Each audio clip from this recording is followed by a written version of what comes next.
Okay, you guys can all see my screen? Yes. Okay, Yes. great. So, first question. This is going to kind of be an open forum, so you can leave your mics unmuted there. So, the first thing, how many people have ever heard the term dominant buying motive? Has anyone ever heard that Have, before? Anyone? No. I Okay. have not. Okay.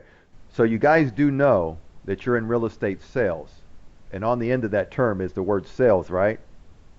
Right. So this is going to be the sales side of real estate because a lot of times we bind ourselves with believing that when you have a real estate license that really your job description is showing houses and writing contracts. And the honest truth is that to me that's really not sales. Sales is more of you need someone to do something. Okay, you have to convince them to do something because you know it's important that they do what you need them to do, but they're giving you objections. That's where sales comes into place. Yes, there's product knowledge selling, which really is just giving someone information. So to me, that's not even sales. If you're trying to sell a car and you say, well, here's facts on the car. It's manual. It gets 35 miles to the gallon. To me, that's not sales. That's giving somebody information that, to be honestly, they don't even need you to get that information because they could just go on to the internet and get that information themselves. So telling someone that, hey, this house has 3 bedrooms, it has 2 bathrooms, what do you think about it? That is not sales. That's delivering information. Okay, and sometimes we get that confused in real estate because we think that that's actually sales, but it's not sales. It's not the art of sales, which the art of sales is communicating and being able to handle objections. So, how do I know about this term, dominant buying motive? Well, I was a Navy recruiter for 3 years. So, for 3 years, I had to convince young adults, typically age 17 to about 21, that they should leave their family, go to a boot camp that's going to be hundreds, if not 1,000 miles away from their loved ones. They were going to be submitted to 2 months of harsh training, getting very little pay, and after boot camp, the Navy could assign them anywhere in the world, and they had no say in the matter. That's where the sales comes in, because how are you going to convince someone to leave everybody that they love for a future that there wasn't a lot of details, there was not a lot of certainty in what's going to happen to them for the next 4 to 6 years of their life. So that's how I learned sales, is by being able to paint a picture and to be able to convince someone that this is the best thing for your life. And in real estate, we have to be the ones that convince someone that this house or even buying a house is the best thing for your life.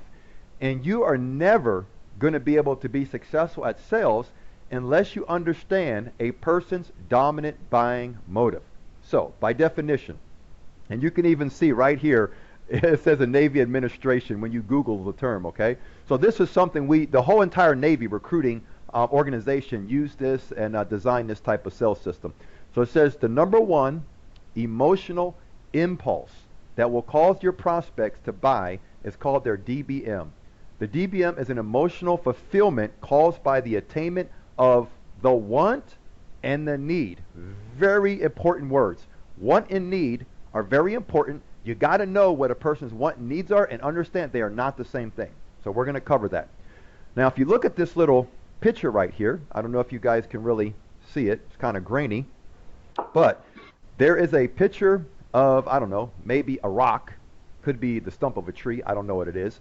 But it says logic, 10%.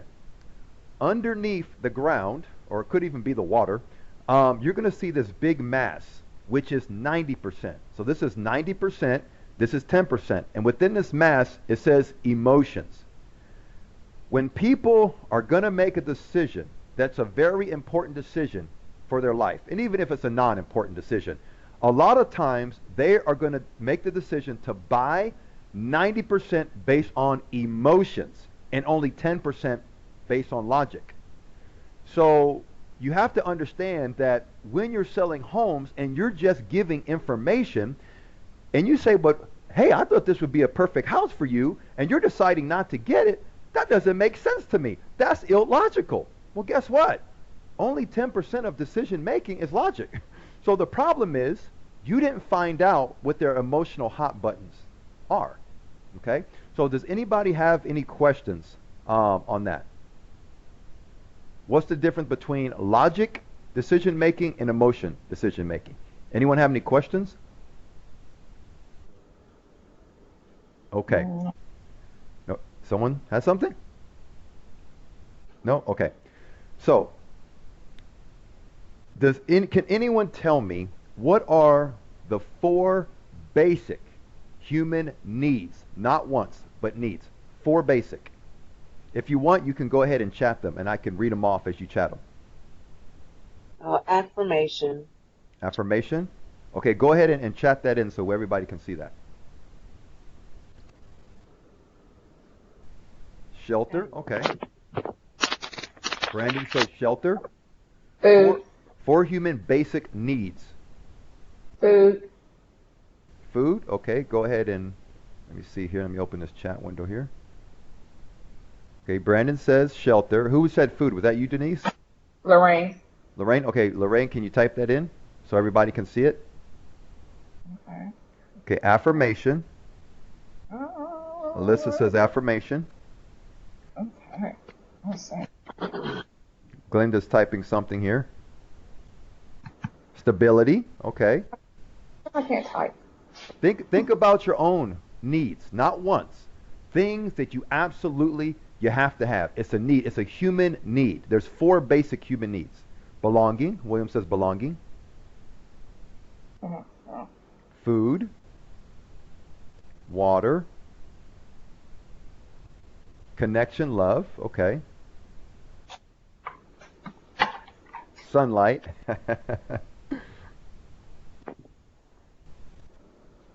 William's typing something else. Air. That is true. Misfire. What's misfire? Money. Okay.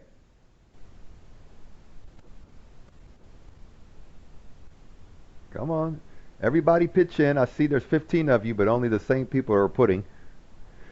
Listen, if you don't even know your own basic needs, how are you going to know your consumer or your buyer's basic needs? So I want everybody to put at least something that you need in life. Certainty, okay. Food, water. I'm like, yeah, I'm like, sorry, my feelings. I mean, Freedom, okay. Security, family, peace. Now, Donna, you mentioned family. Now, there's people out there that have different definitions of family. So, what do you mean by family? People need family. hold on a second. Peace, okay. Feel important that we matter as individuals.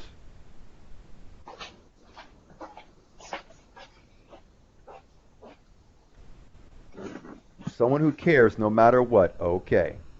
And the reason I was asking that because you could be someone who doesn't have blood relatives, but you can get that from other people.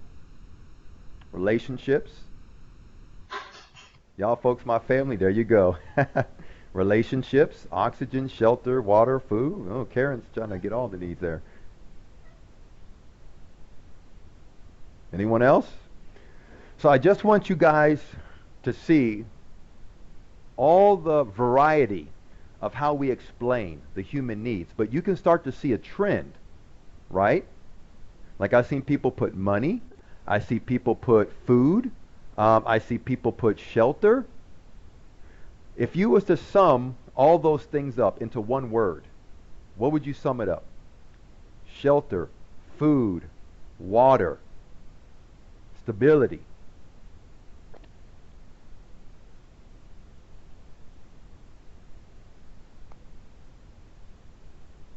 Provision, okay. Home, stability, okay. Necessities, security. There we go. On the money. Legacy.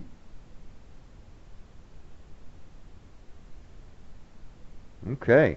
So it looks like we stopped typing. So let's go into it. The 4 basic needs. As a Navy recruiter, this is what I had to find out from every person who sat at my desk.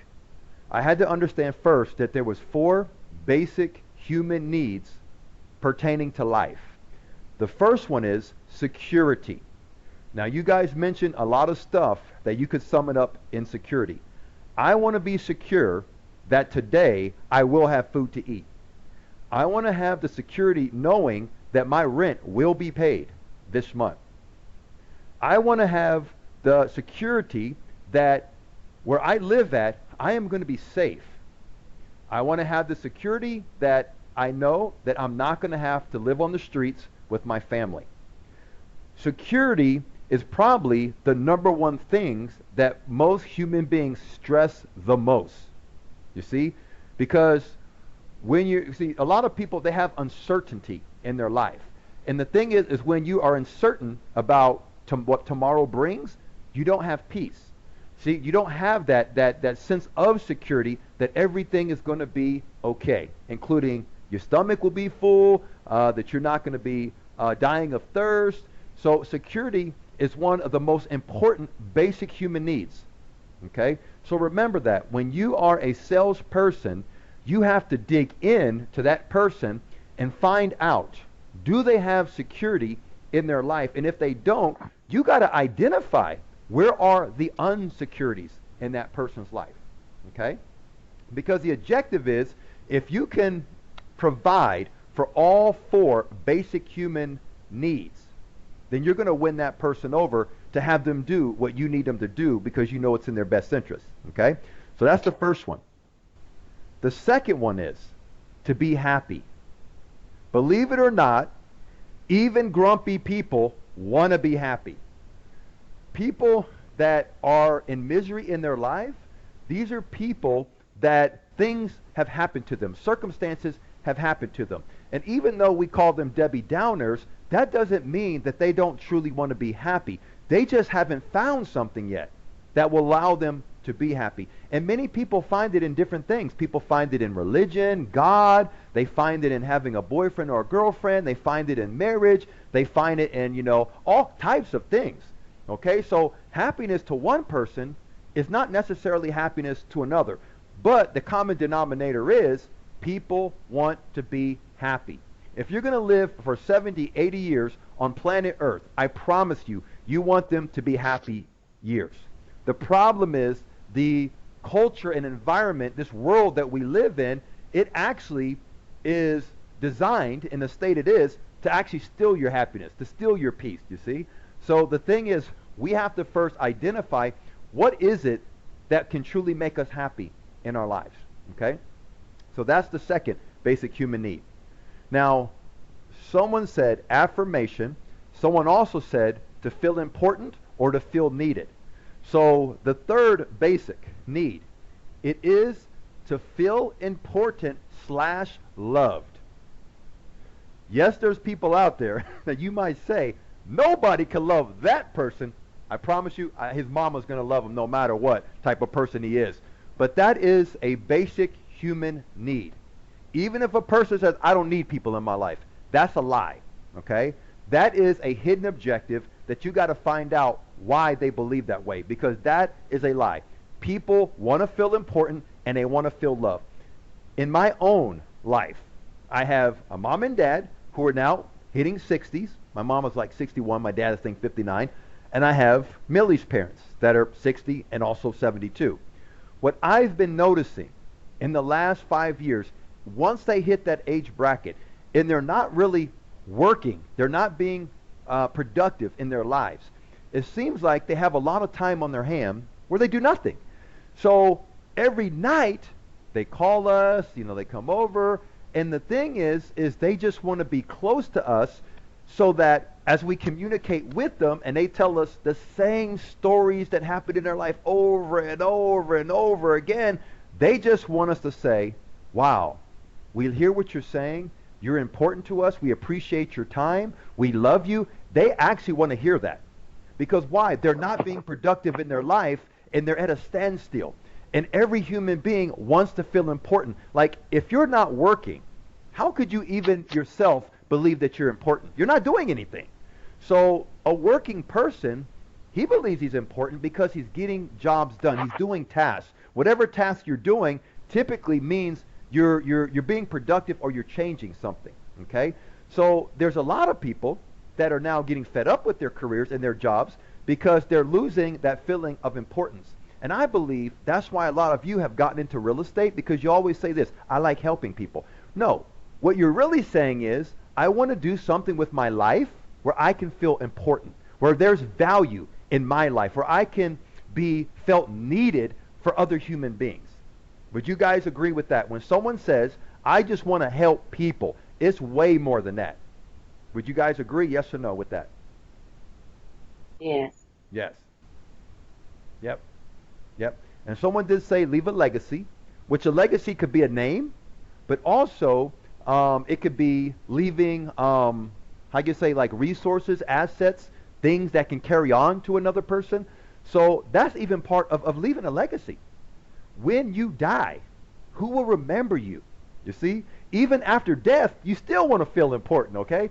So most people in their current situation, they are losing that ability, that internal self-worth, that I am only worth what other people love me or need me. That's that needing situation. When you need someone, then that other person, they feel important.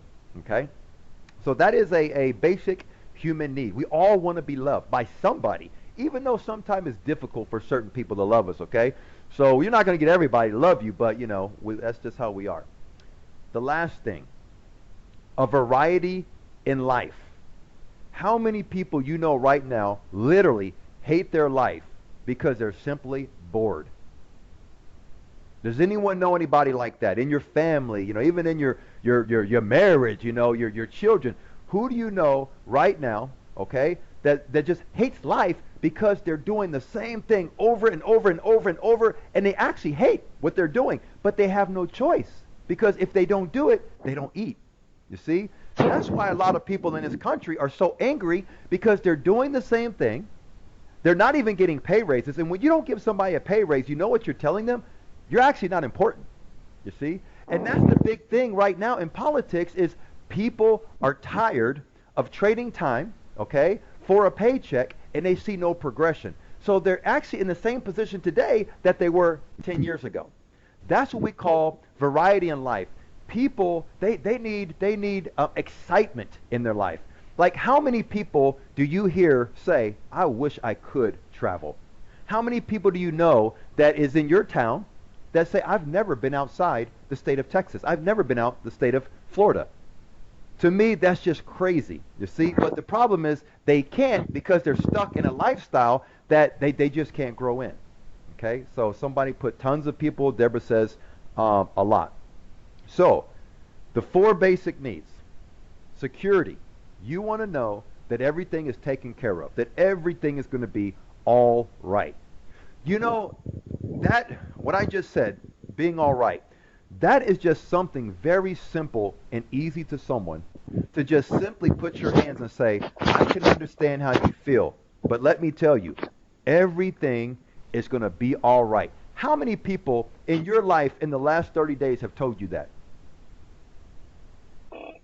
Has anyone told you that? Now imagine the situations that you guys have been in your life going through in the last 30 days. Has someone pulled you to the side and simply said, everything is going to be all right? Someone says yes. He says, I'm normally telling other people, because Brandon is a preacher, that's why. Deborah, yes. Donna, yes. Okay. How did it make you feel internally when someone told you everything is going to be all right?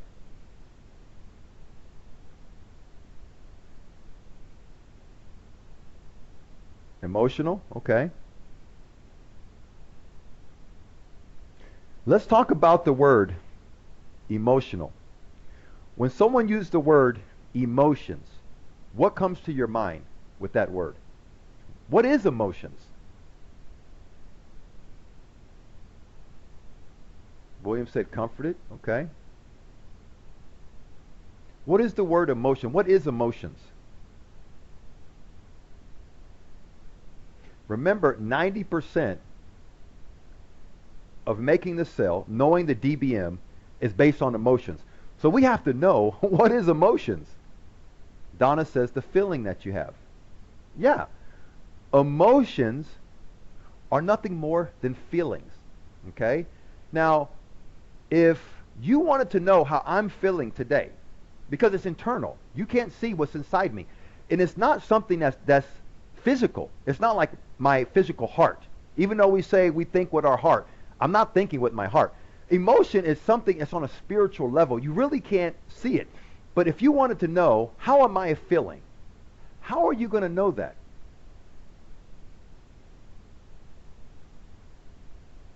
Who can tell me? If you wanted to know my emotions right now, how could you know my emotions? How could you know my feelings? Ask. Donna said ask. Ask. Yeah, you have to ask. Tone, body language. I would say to some degree yes and no, because a lot of times people say when I talk they think I'm angry, but I'm not. I'm just enthusiastic. I'm excited every time I speak. It's just how I am. Body language.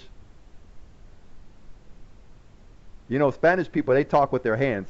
So if you're an American talking to a Spanish person, they're doing this, you probably think they want to fight you or something. Visual, okay. Really the basic answer is you got to communicate. You have to ask the person. But you just can't say, how are you feeling? You got to start having communication where they gain your trust. And once they got your trust, then they open up and they start to confide in you. Okay? So think about it. You will never be successful in sales knowing that 90% of the decision making is emotions if you don't even know how to tap into that person's emotions. Okay? So we talked about security. We talked about people want to be happy no matter, you think they want to be happy, people want to be happy, okay?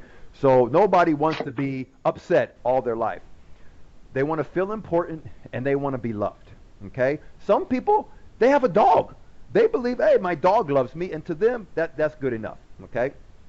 Some people are married. Some people have boyfriends and girlfriends. So they want to have that feeling of importance and respect from other people and the feeling of being important and loved, and also a variety of life. So those are the 4 things, okay? Understand those are the things that when you work with a person, you have to focus on those 4 categories. And they're not in level of importances, even though I read them those way. For one person, being important in love could be the highest need on that list, okay, versus a variety in life. So just remember, those are the 4 things you always have to have in your mind when you're talking to people. Okay, now, let's get into the want and the need. Because it says that the DBM is an emotional fulfillment caused by the attainment of the want and the need. Now, how do we attain someone's want? How do we know what somebody wants? Sometimes people don't even know what they want. So how are we supposed to know what they want?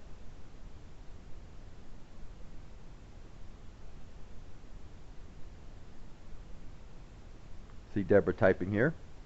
By asking questions and gaining knowledge. There you go. Probing them, right? Just simply saying, hey, we have a meeting today. Okay, we're going to talk about the home buying process and a bunch of other stuff. I need to know, what is it that you want? Okay? What is it that you want out of life? Because they might say, well, that's too vague. What do I want? Well, I want to go to Bora Bora. I want to do this. I want to do... No. Let's keep it, in focus. What is it that you want out of life? It doesn't even necessarily have to be about buying a home. Okay? It's like, oh, do you want a 3-bedroom, 4-bedroom? No. It's what do you want in life? Okay? So let's go ahead and chat here some things that probably someone who's making a decision to reach out to us about real estate, what are some of the things that you're hearing that they want? Not necessarily need, but what they want. And I'll start with giving you some things. Some people say, I just want a home. Ah, Deborah, we want a home. There you go. Anyone else? Do you know that just because someone wants a home doesn't necessarily mean they need a home? Want and need two totally different. Okay, I want a $1,000 payment.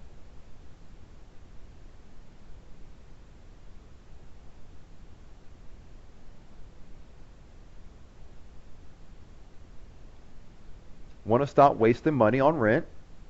Okay, I actually on my list. Stop paying rent. That's a want. A safe, fun place to raise my family. I want an investment. Okay, I put on my list, I want to own something, which is pretty much the same thing as an investment. The pride of ownership. More room, space needed. That could fall into a need.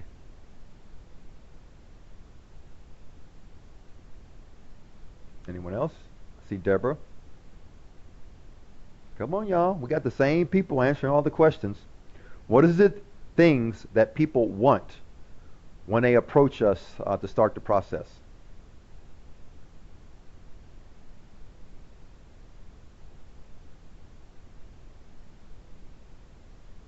Want stability in their lives, big yard, good education, nice schools, okay. We're getting into some needs. Okay? So let's do this. Someone says they want a big backyard. My question to them is, why do you need a big backyard? There's always a purpose for everything that people want. Okay? You have to be able to ask the right questions to find out what is the need behind the want. So for example, Denise says they want nice schools. I understand that you want nice schools. Why do you need nice schools? Now, what would be the need behind that want? Now, I put a need. It says, I need an education for my kids. So a lot of times we know that people want to move from where they're at into a home based on the school district because they did their research. Their kid is failing in HISD, but they know if they put them in Katy ISD, their kid is going to have a future because Katy is ranked as one of the best schools. So they want the education, okay? They want the good schools, but they need the education for the kids. You see the difference in that? Okay? So Lorraine says a safe place. Now I put the need is safety for my family. I live in an apartment. The gangsters took over.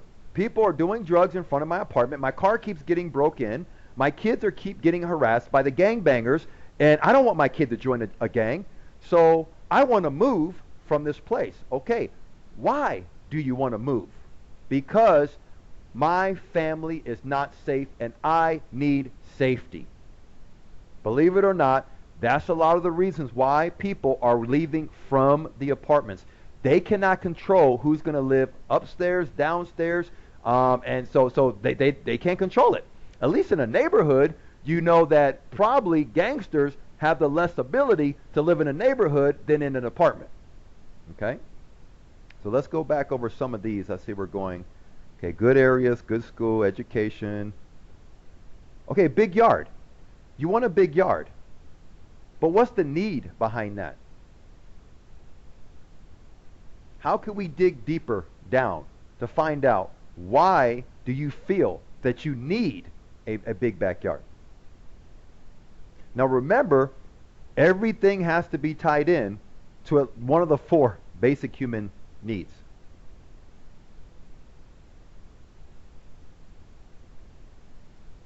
And believe it or not, the big backyard was one of my wants when I left the apartment to get my house.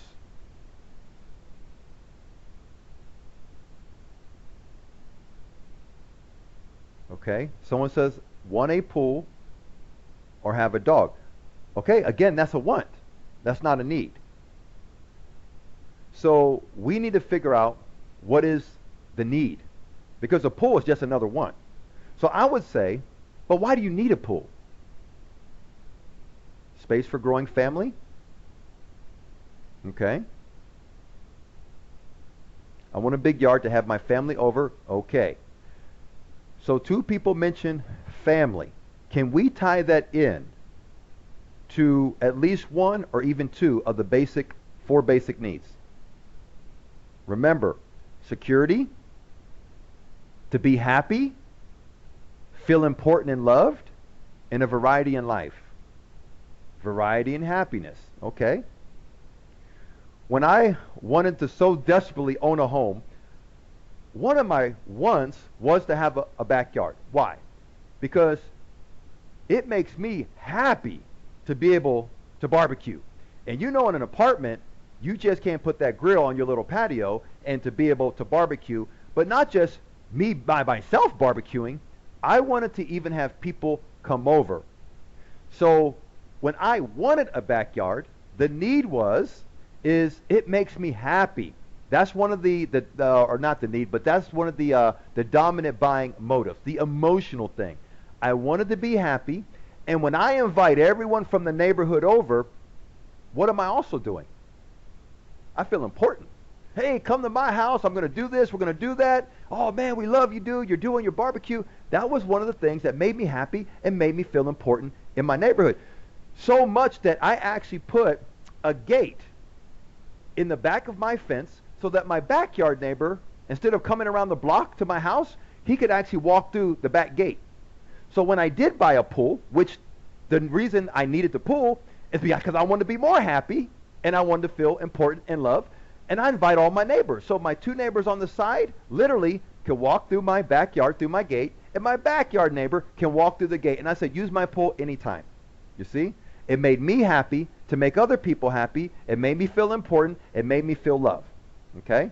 And if I'm making my neighbors happy and they love me, if somebody was to break in my house, do you think my neighbors wouldn't do something? They're going to protect me. And that's what I was trying to build in my community. Everybody loves one another so that if something happened, we can all be safe, secure, and be able to protect one another.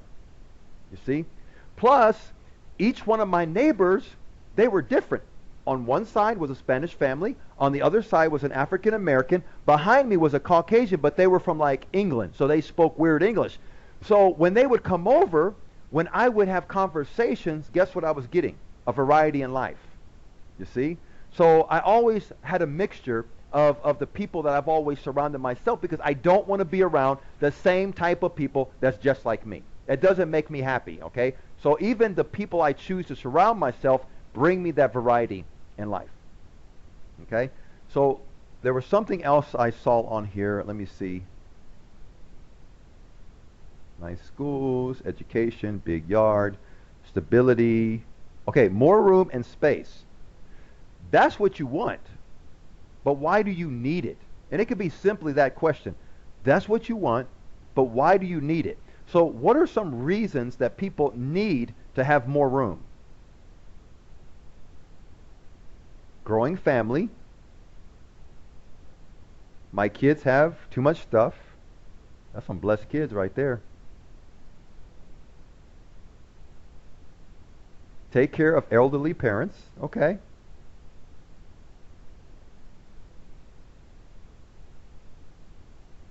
Family keeps growing. And that is typically the number one need behind the want of wanting more room, is the family's growing.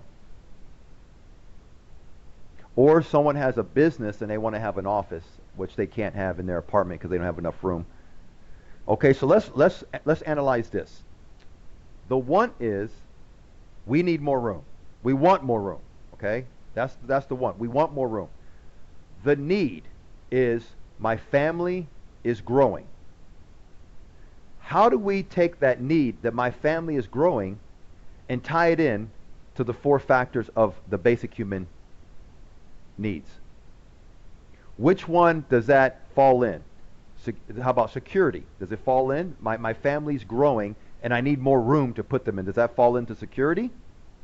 Does it fall into being happy? Does it fall into feeling important or loved, or a variety in life? Happiness because of comfort. All? Okay. Let's break it down further. Security. How can giving more room to your growing family, how can we tie that into security? Now remember, security is not like, hey, I want to put locks on my door because the burglar is going to come in. No, it's a sense of security.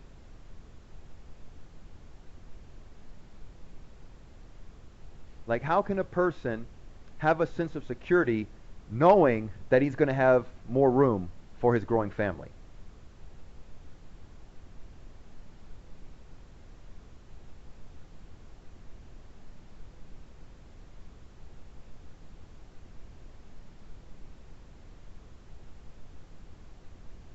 If you don't have the ability to actually chat, maybe you're on your phones or you're in as a guest, you can actually just speak it out.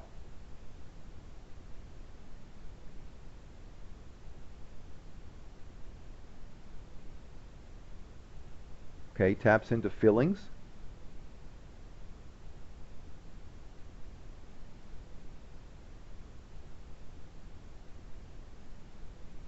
Okay, Glenda's typing. So the question is, by having more room for your family, how can we tie that in to a sense of security? Okay, feel secure knowing your children are at home and safe. Prevent future expenditures. Okay. So break that down, Brandon. What does that actually mean? What does that mean to you?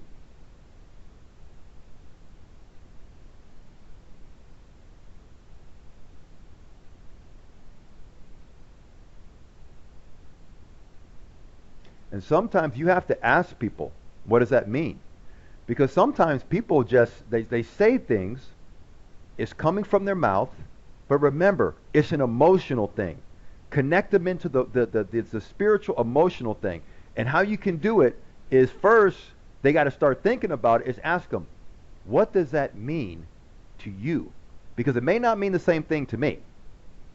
Especially if you're an agent who's not married, and you do not have kids, and you're dealing with a client who has a growing family.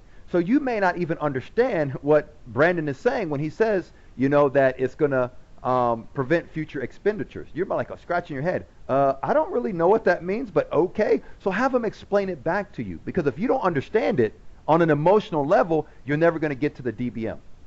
Having a buyer to purchase a home again because the family has grown or become multi-generational. Okay. I know someone also put that they may need room because they're going to be taking care of someone that's elderly.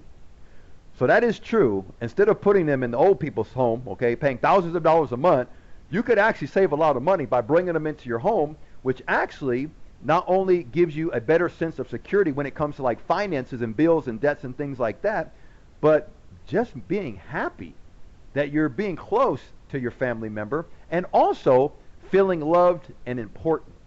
Okay? Okay, let me see here. Okay, family. Okay, so he's still typing. Okay, so some of the needs that I put was safety for the family. Here's another one. Fix my marriage. Believe it or not, there are people that have been living the apartment lifestyle forever, have grown kids that are in high school. I sold a house to a family that had, I want to say, 4 kids. They were all in high school. They've been in the same apartment for 16 years, and they were living in a 2-bedroom apartment. Could you imagine that?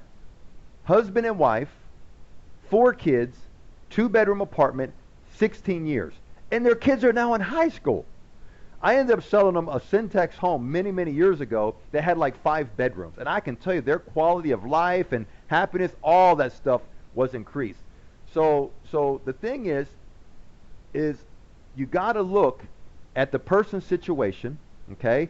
and find out what's going on. And when you have the husband and wife there together, listen to how they talk to one another and listen how they react. Listen to who talks the most and who talks the least, because I've personally witnessed people who marriages were collapsing, but it was because of the environment that they were in. And they would say, if we get a house, to them it's, we can now have a common goal to work together, because not only can we just work to pay the mortgage, we can have an asset, an investment, as one of you guys mentioned, but also it helps our kids. And if our kids are happy, then we're going to be happy as parents, because we don't feel guilty that they're not benefiting fully from the life of having their own bedroom or being in good schools. So a lot of time the parent feels guilty when they're in an apartment because they feel like they're robbing their kid of life, you see. So, and that's one of the reasons why people buy homes that are married with kids and get them out of the apartment, because they feel like they're robbing their kids. So that could be a very important reason why someone is looking to buy. So Lennar says, yeah, Lennar and Highlands have moved into multi-generation floor plans. Okay, I had the education for the kids as a need. Okay, I also had a need.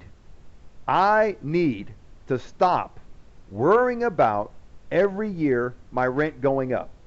My rent's going up, but my paycheck don't go up, you see?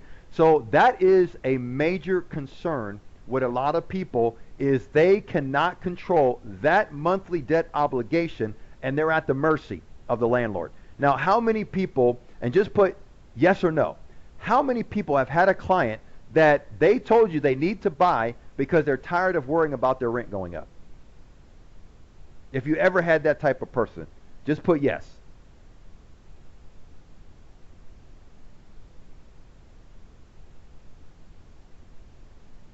See a bunch of yeses. Listen, there's people in this country, they stress out if gasoline prices go up. So imagine stressing out of your rent going up.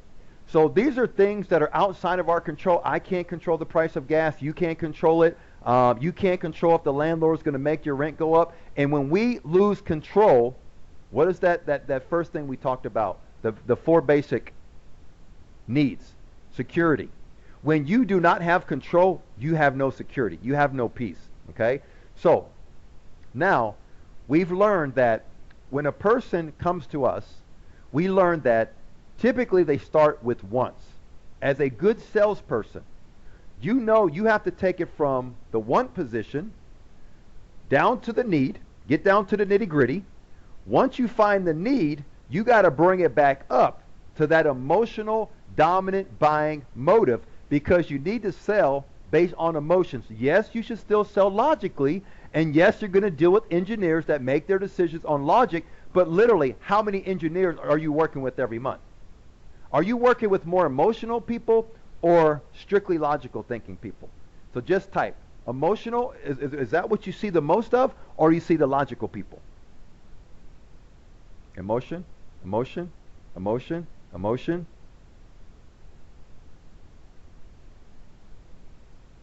Anybody else? Emotion?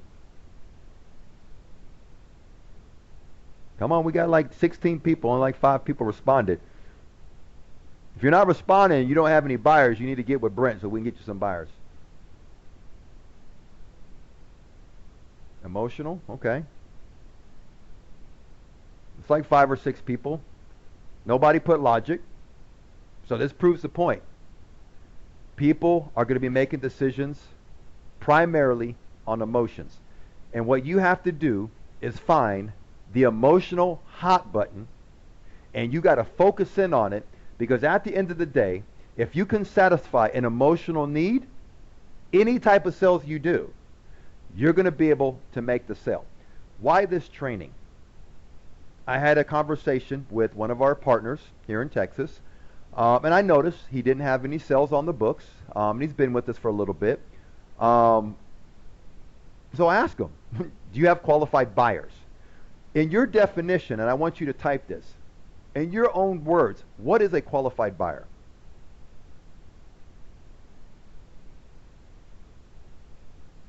I want to know what you think a qualified buyer is.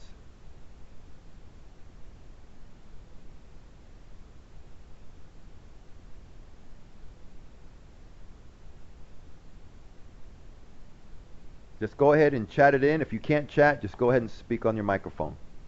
An able and wanting to buy, willing, ready, and able. One who is willing and able to buy a home.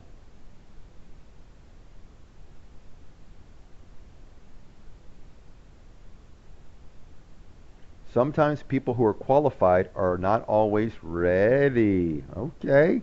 We're going somewhere with that. Willing and able to buy a home. Their level of motivation. Okay. They think they are, and they get freaked out. So they think they're ready, but they get afraid. Able, qualified, and ready. Yes. Someone that is ready to go and finances are order. Okay. Okay. I can see based on your guys' answers, the way you answer that question, it actually shows in your sales. Because a qualified buyer is not someone who's got a loan approval. To me, that's not a qualified buyer. And many of you quoted Real Estate 101, an able, qualified, and ready buyer. Okay? A qualified buyer is someone that has to buy a home. And you got them down to that dominant buying motive that they don't have a choice. They have to buy a home. So if you have someone that's qualified and you've been showing them houses for the last 60 days or 6 months, and you know for a fact that they could get that house, but they don't pull the trigger, to me, that's not a qualified buyer.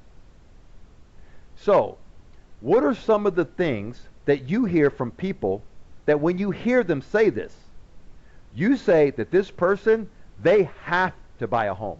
Not that, oh, I would like to have a home. Oh, I need to have a home. But you tapped into that dominant buying motive and you say, cha-ching, I'm going to sell this person a home. And there's no way that they're not going to buy a home because I understand that they have to buy the home.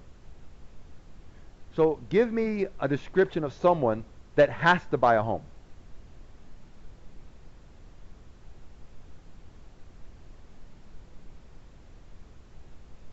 Lease is ending. Okay, that's a big one. Lease is ending. That's a big one.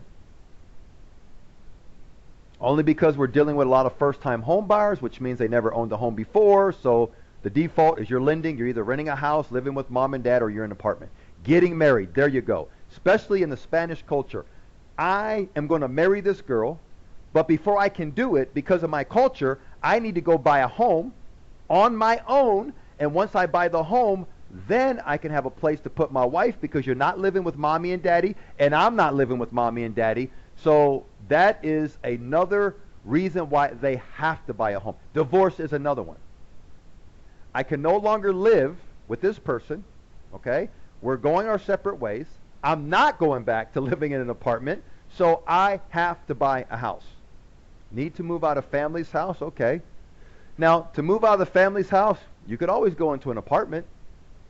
So you don't really have to buy a home. You can move into an apartment. Downsize? Okay. I'm paying $3,000 mortgage. My kids are grown. They're out. They even used to help me pay the mortgage because they were working, but they just moved out of state and they went to college. So I can't afford to have this big house with 5 bedrooms, so I have to downsize. If not, I'm going to lose this house because I can't pay for it anymore. That person, they got to buy something. They got to do something. Okay? Downsize, upsize, life event. Okay. These are the things that when you hear them, again, you got to still tie it in to one of the 4 dominant buying motives. But once you know this, you have to keep reconfirming. Remember ABC, always be closing? Always throw it back at them or remind them or reconfirm. You said that you have to buy because of this. Okay? Now, we're going to talk about the DBM. This is how you draw it out of them. Okay. We know that we talked about some of the needs. I need to buy a home because I need the extra space for my family. How can we pull the emotion out of that need? How can we pull that emotion out of that person based on that need? Donna answered this before.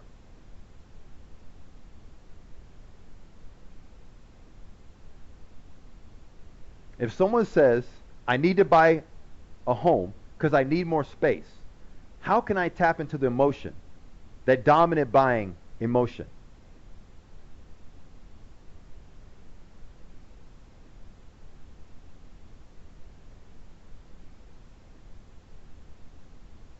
Anyone?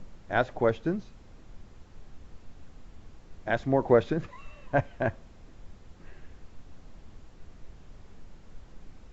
Repeat your question, Corey.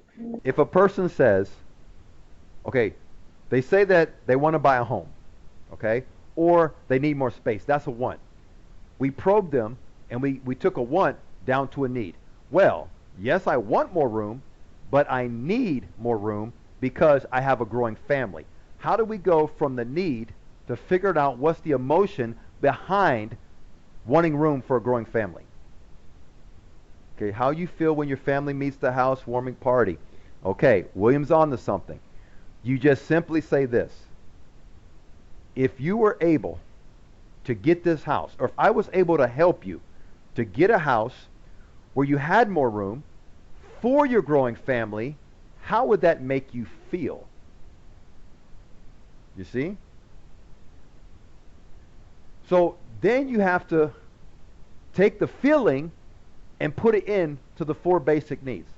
So what you're doing is you're setting them up. You're leading them to the 4 basic.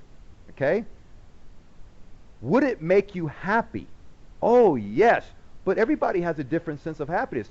In your own words, tell me, how would it make you happy knowing that you had more room for your growing family? And then listen to them talk. You see? That's when they take the logic mind, turn it off, and the emotional starts to come out. Oh, well, it's going to make me feel this way because of this, and no one in my family ever, had this, and I'm going to be able to provide it for my family now, and, you don't understand how much this means to me. Cha-ching. I got you now, because you just told me how much it means to you.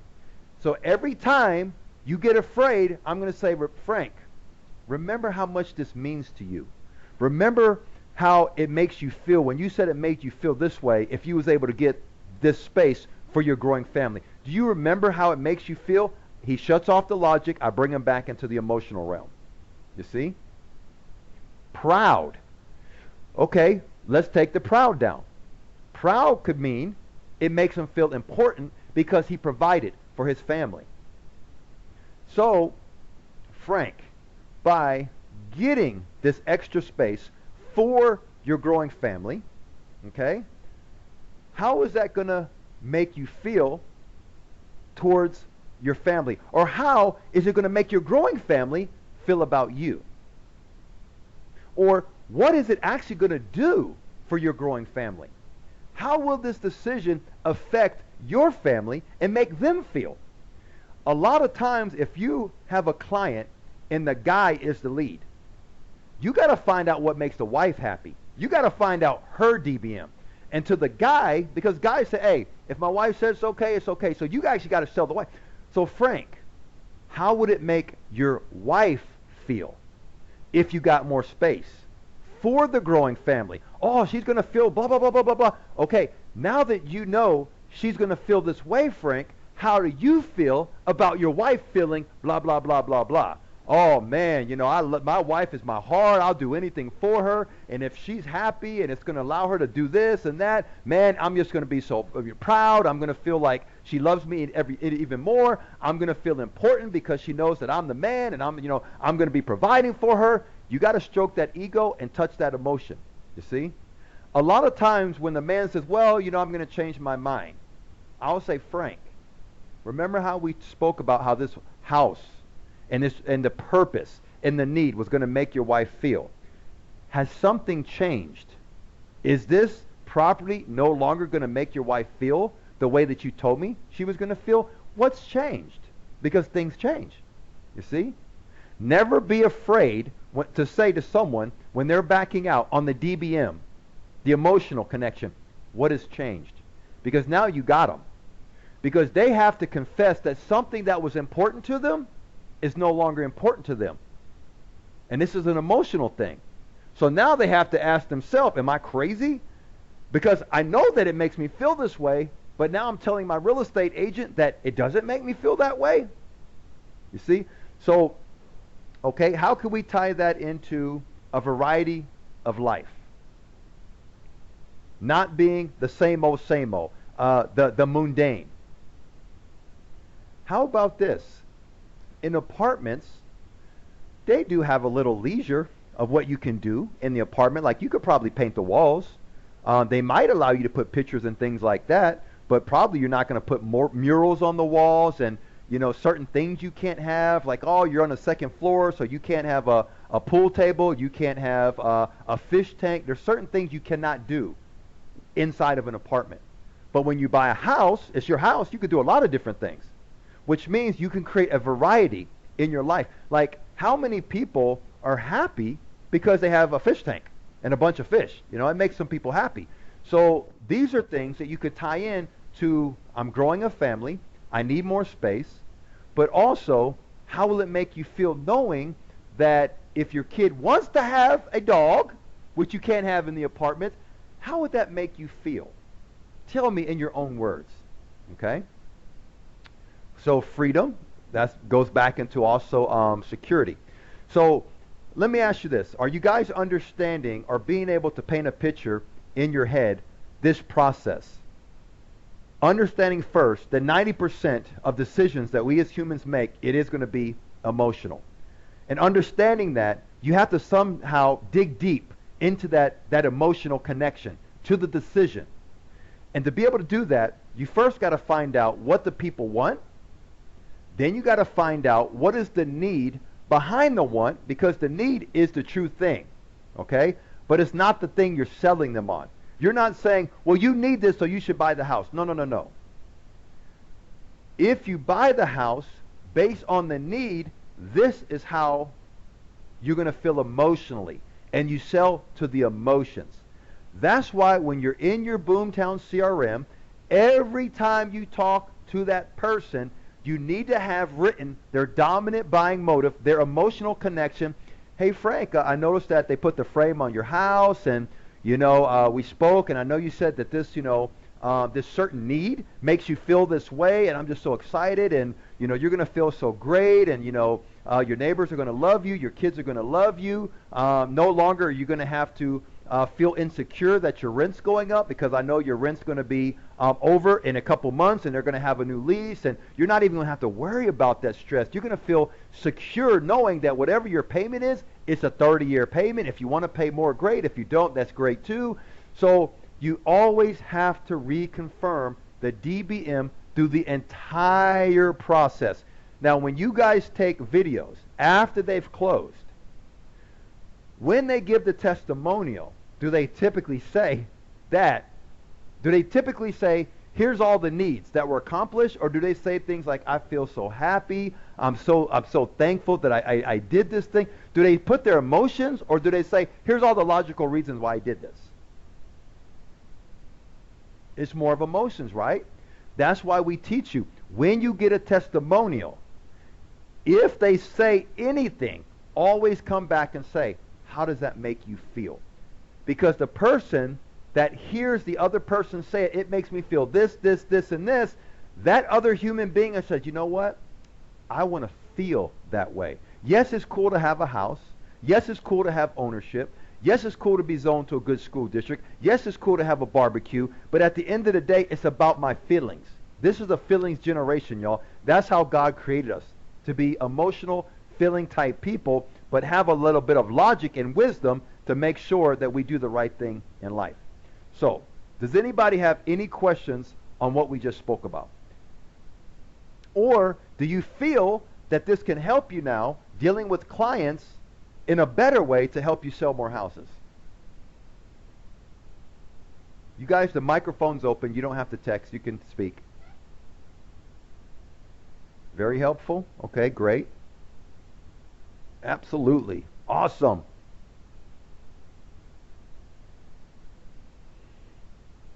Come on, you guys can talk on the microphone if you want to give some feedback, input, you know. testimonials, things you're experiencing now.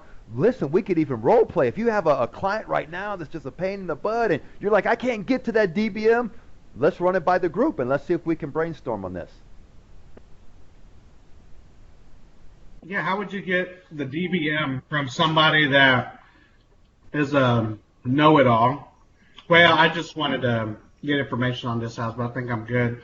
I may not even necessarily need a realtor. Okay, so the first thing is, this guy's not ready to buy a home. See, this right here is based on someone who we look at as being a qualified buyer.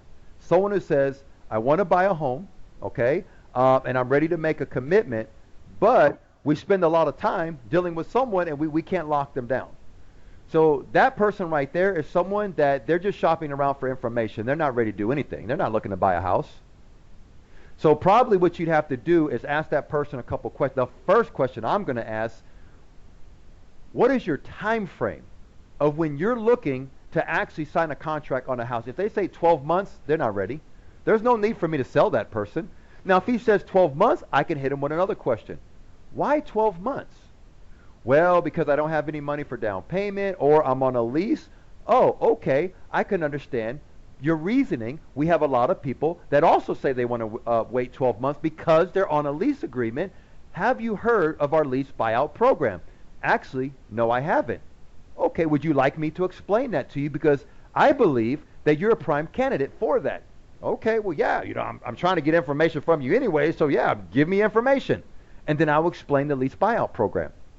Now that you know that you don't have to wait 12 months for your lease, and actually, if you're qualifiable financially wise, if we find a home, let's say tomorrow, and it's a great home for you, and you buy it, you don't have to wait that 12 months. And what we'll do is, when you break your lease, we have the ability to go ahead and pay to terminate it so it doesn't affect your credit. How does that sound? Oh man, that sounds awesome. I didn't even know that. This is the type of information that I didn't even think that you guys were even going to provide. That's when I'm going to say, before we can go further, there's a couple things I have to give you by law, which is the IABS and a consumer disclosure based on Texas law. But also, I want to see first if we can even help you, because I don't know you. In order to be able to do that, I got to send you a pre-qualification form. It's going to take you no more than 60 seconds to fill out. It's going to ask you basic questions like who you are, where you live at, how long, do you even have a job? So I'm going to send it to you, and I'm going to wait for you to send it back via fax or scan or whatever way you want to do it.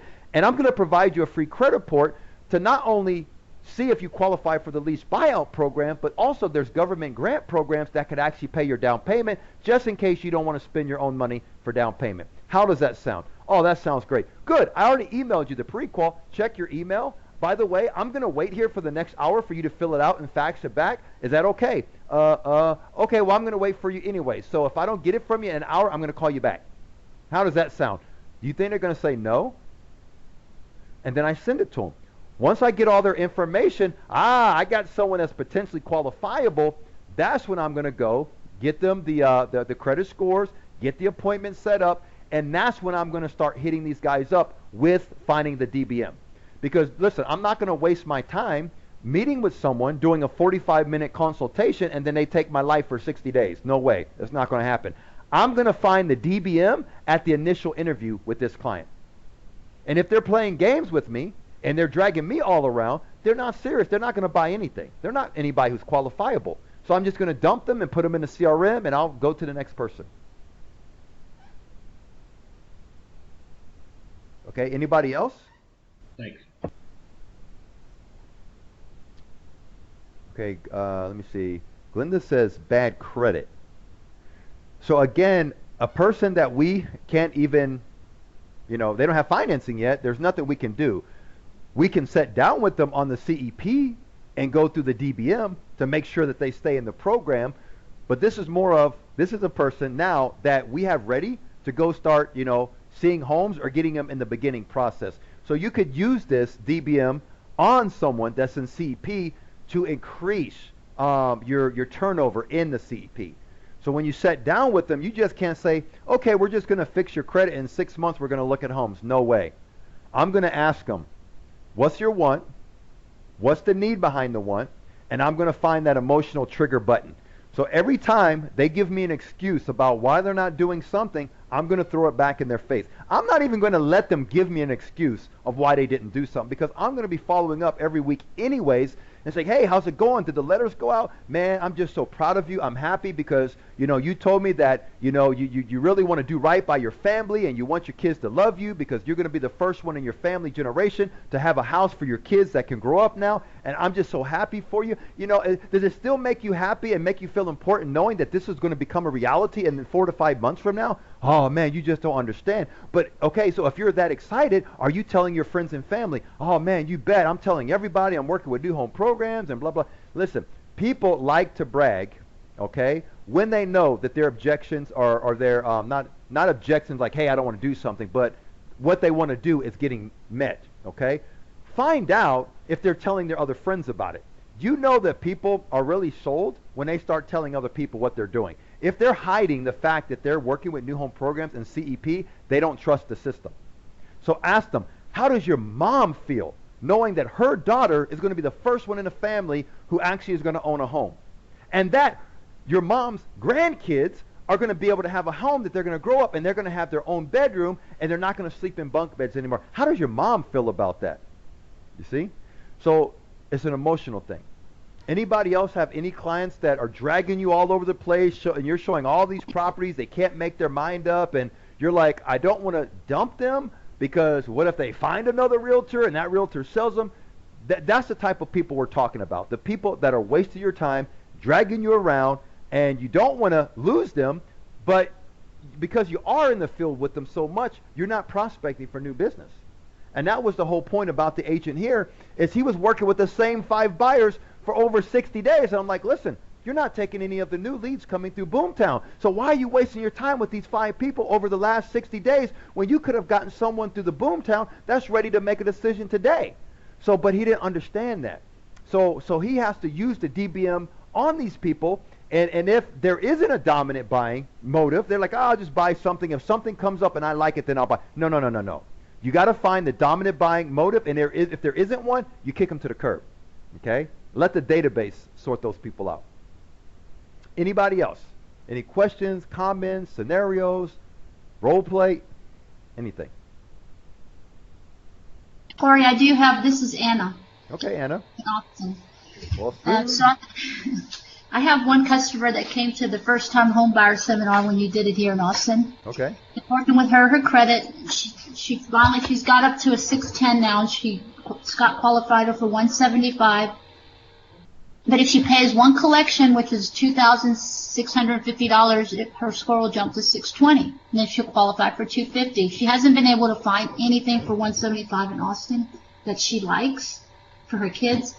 So I keep telling her, I said, why don't you, have you filed your taxes?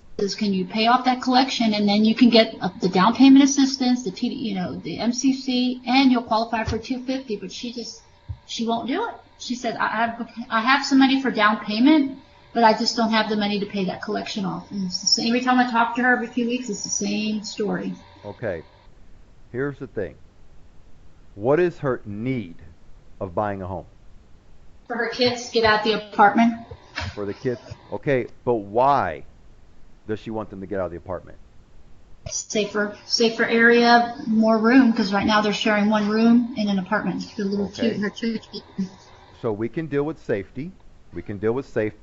That's going to fall under being happy, because people that feel safe, like they're protected, they feel more happy. They don't worry about, issues, security. That's another thing. So are you telling me that this person is, how can I say, to put their kids in a non-safety environment, is that worth $2,000? Sure. So you have to be a salesperson, break it down, make them feel emotional. If you were to get this home, in your own words, tell me how you would feel knowing that you went from an unsafe environment to a safe environment. And then listen to them. Oh, it's going to make me feel this, blah, blah, blah, blah, blah, blah, blah. Okay, I hear what you're saying. I hear what you're saying, how you feel. Put a price on that feeling. Oh man, I'd pay all the money in the world for that. But you can't pay $2,000 to pay a collection off to make it happen? Anna, Sure. you know what? Yeah, you got me there. That's just one. That was safety. What was the other one? The need. Just, just a home for the family. She's tired of living in the apartment and the rent keeps going up. Like, same situation. Okay, so this can be turned into the need. There is an unsecurity of a debt that keeps going, a monthly debt that goes up, and there is no control. There's no security. If you could be secure in knowing that this would be a set payment for the next 30 years, how would that make you feel? And then you listen to what they say. Then you say, how much would that be worth you having that feeling? Man, you don't understand how much I would pay to have, but you won't give up $2,000? At the end of the day, it's about you. You got to tell, it's about you. It's about your happiness. It's about your security. You see, it's about you being loved by your kids and feeling important. You see, it's about you having a variety in life. You can't put a $2,000 money limit on that. And there's other things she can do. If she confesses that 2,000 is nothing to be able to accomplish those emotions, those 4 basic needs, okay? What if I help you to settle the 2,000 where you don't even have to pay the full 2,000? You're saying that you would gladly pay 2,000. What if we can call the collection company right now and make an offer for 50% off? You said 2,000 was easily worth my happiness. What if we can help you get it to 1,000? Let's just call the collector. You see? But you got to lock them down emotionally to it. How you doing? Okay? So here's another thing. 2,000. How can we get them back? Hold on, someone's talking in the background. Who's that talking in the background? Someone's talking.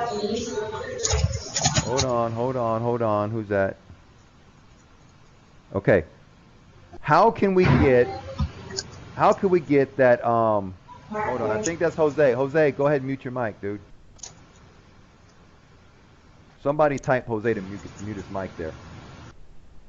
So how can we get that $2,000 back for this person if they buy a home? The FCC. MCC. Did we present that option to them? Well, if she gets the 620 credit score, she'll be able to qualify for that. Okay, but did you tell her that? Yes. Well, I just said that with the 620 credit score, she has the option to get the grant that she wanted and the MCC. But you specifically told her up to $2,000. Yes, she knows about Okay. that. So if you pay $2,000, you're looking at getting another $2,000 in your tax return, but also you're going to get it every year. What does she say to that? She always goes back to that $2,600 collection. Yeah. I don't have the funds to pay that.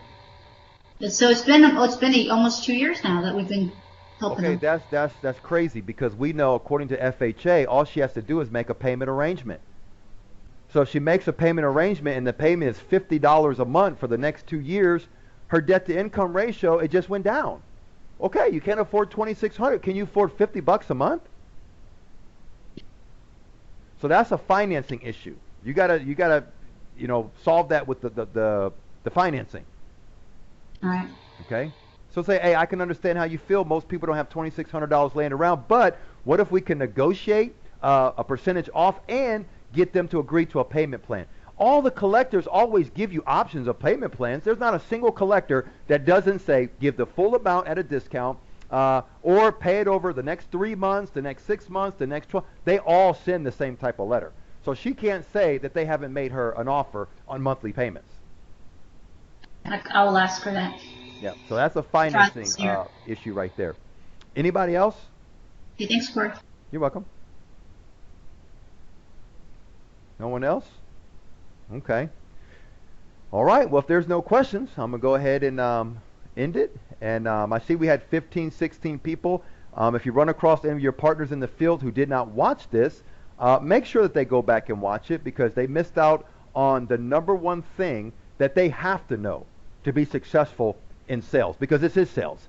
So this is the foundation and it's the course. So just say, hey, we had an awesome training. If you missed it, I'm going to actually post this on the Facebook group. If you guys can get on there and just flood it with comments and saying, great training. If you missed it, you better watch it. Okay? Because we have another probably 40 people that weren't on, and I want them to go back and watch this. Do you guys think you could do that for me when I post a video? I hope so. Okay.